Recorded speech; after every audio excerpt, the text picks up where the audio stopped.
Des installations de l'OFNAC et de la Digicel ont été en quelque sorte sabotées par des membres de l'organisation criminelle Vive Ensemble.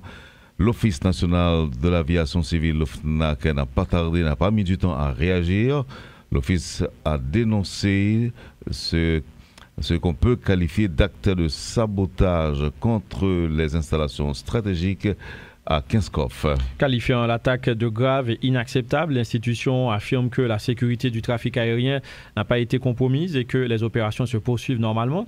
Dans un communiqué officiel, la direction générale de l'OFNAC a confirmé que ces infrastructures, situées sur les hauteurs du massif de la Selle et essentielles à la régulation des vols sur l'ensemble du territoire, ont été la cible d'individus armés. Face à cette attaque, des mesures d'urgence ont été immédiatement activées afin de limiter l'impact sur la circulation aérienne. Les dispositifs de secours ont fonctionné, permettant ainsi de maintenir la continuité des opérations, précise l'institution qui a dépêché sur place des équipes techniques pour rétablir rapidement le site. Mais au-delà de l'incident technique, ce sabotage illustre une nouvelle étape dans l'emprise des gangs armés, désormais capables de viser des infrastructures stratégiques après avoir longtemps ciblé les zones urbaines et les forces de l'ordre. Selon l'OFNAC, un sabotage prolongé de ce type pourrait avoir des répercussions lourdes, tant sur le transport de passagers que sur l'acheminement de marchandises et l'accueil de vols internationaux, éléments clés de l'économie nationale. Et pour en savoir plus, Stanley, nous avons avec nous en ligne le directeur général de l'OFNAC, M. Réginald Guignard. Monsieur Guignard, bonjour, bienvenue sur Métropole. Bonjour Wendell et l'équipe de Métropole, bonjour les auditeurs de Radio Métropole. Qu'est-ce que nous devons retenir à partir de ce qui s'est passé au cours du week-end? D'abord, vous avez précisé que jusque-là, l'OFNAC tient. Bon, et laisse-moi préciser que ce n'est pas la première fois qu'on a été vandalisé cette année. Ça a commencé depuis le mois de février, où les bandits, les terroristes comme vous voulez les appeler, ils ont essayé de rentrer dans le site noir depuis le mois de février, mais ils n'ont pas réussi à rentrer en dedans. Alors, et depuis février, on a mis des mesures de court et moyen terme pour prévenir et pour sécuriser le site. Il faut dire que première et deuxième fois que nous sommes allés pour renforcer la sécurité, la force de l'ordre était accompagnée et l'équipe technique de l'OFNAC dans ce sens-là. Et moi, merci Européen pour le support. Mais comme notre l'a dit, que nous avons fait tout est possible, nous avons déjà envisagé, mais ça va accélérer le fait que nous avons pour nous déplacer équipement nous à un autre site qui puisse secourir, qui a au point de vue pour ne pas avoir accès au vandalisme.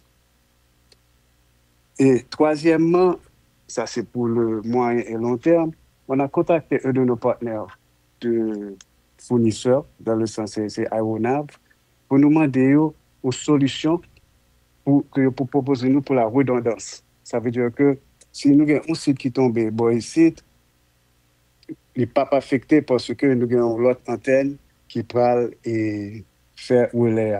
Dans ce sens-là, il propose nous un plan national de couverture avec redondance par satellite, par fréquence, par faisceau et même par Internet. Que tout paquet de ça, si tu veux, à mettre ensemble pour nous continuer à assurer la sécurité et le trafic aérien. Alors, oui. Et alors, est-ce que ça veut dire que dans un avenir proche, ou bien quand l'État a décidé mettre à disposition au FNAC des moyens technologiques, modernes, j'en suis là, par exemple Internet, satellite, ça t'a empêché que Bandio arrive à atteindre site là normalement, puisque pratiquement tu es capable même d'un site encore, Monsieur Guignard. Et bon, justement, c'est ça. Bon, peut-être pas assez clair, mais ma pour formuler, on a plusieurs sites sur le territoire national. Ce n'est pas seulement à Kinskov. Et ça veut dire, bon, pas les sites côté à Pierre pour des raisons, mais on a bien des couvertures nationales. Ça veut dire que nous avons au nord, nous avons au sud, au centre, et dans tout département, justement pour avoir cette couverture et cette redondance que nous avons cherché. Qui veut dire que, OK, en effet, je dis, il a attaqué site 15 coffres là, mais malgré que nous n'avons pas de couverture nationale, là, nous continuons à fonctionner parce que nos techniciens étaient joints à court et moyen terme comment et pallier au fait que nous avons perdu site en haut.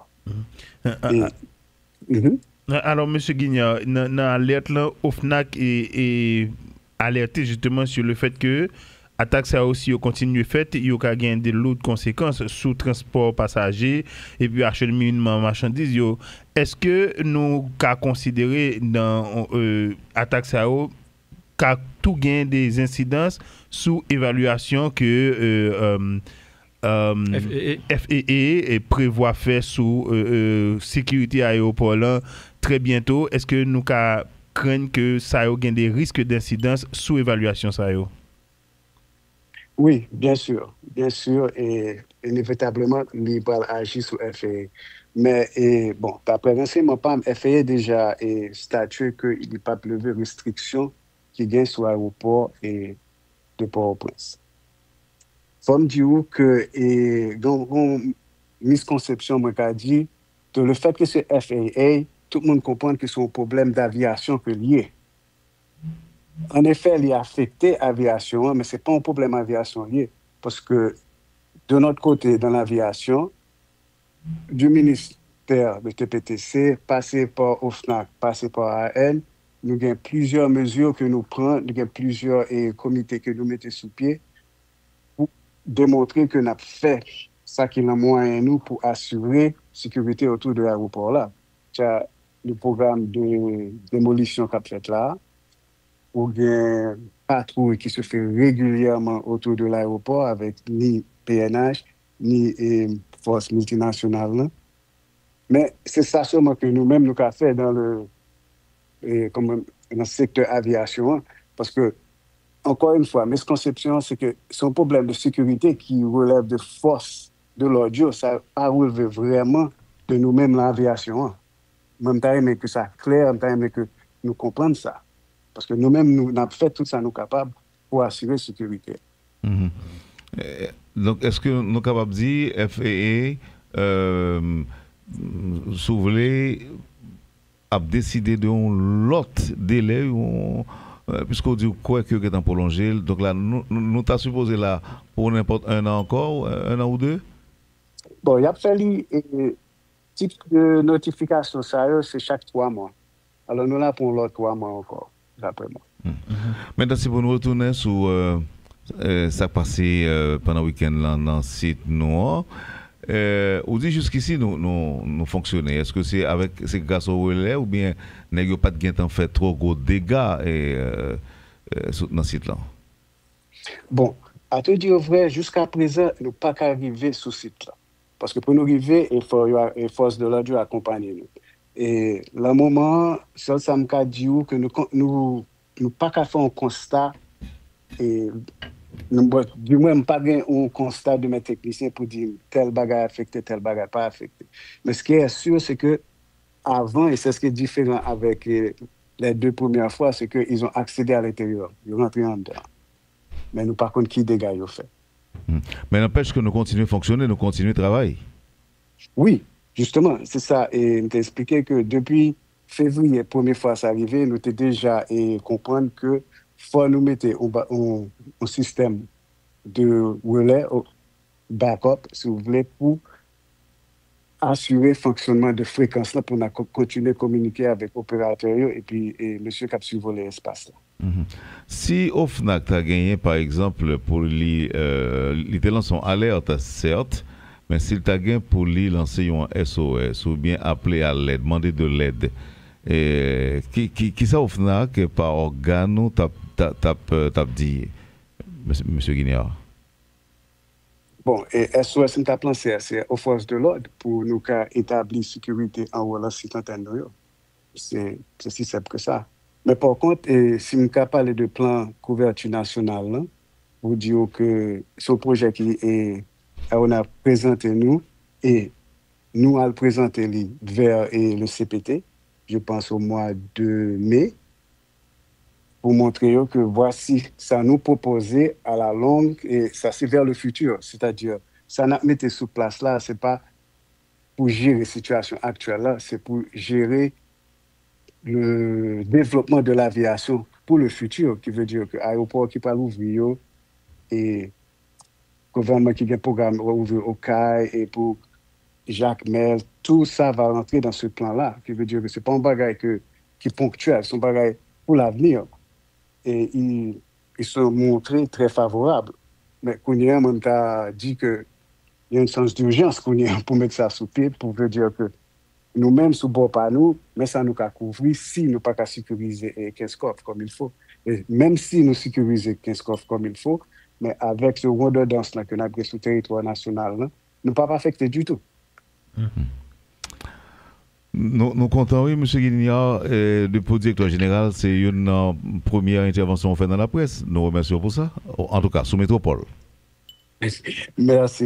Oui, je connais que moi, j'ai négligé ça, mais comme vous savez que nous avons un petit travail devant nous, mais nous ne pouvons pas corriger ça. Nous allons corriger ça pour que nous connaissions qui ça l'aviation civile a fait et qu'est-ce que nous sommes. Quoi, c'est ça. Mais ce n'est pas un reproche ni une critique, non. C'est. Alors, me dit comme ça. Non, ce n'est pas comme reproche ou critique, c'est un fait. D'accord, c'est un fait. Merci, monsieur Réginald Guignard. Nous sommes contents d'entendre et surtout que, au plus ou moins rassuré, Mounio, que. Et jusqu'à présent, nous campé et n'a fonctionné et ça n'a pas affecté ce site-là. Merci infiniment. Merci Wendell. À bientôt. Et l'équipe de Métropole. À bientôt. À bientôt. Bonne journée. Bonne journée.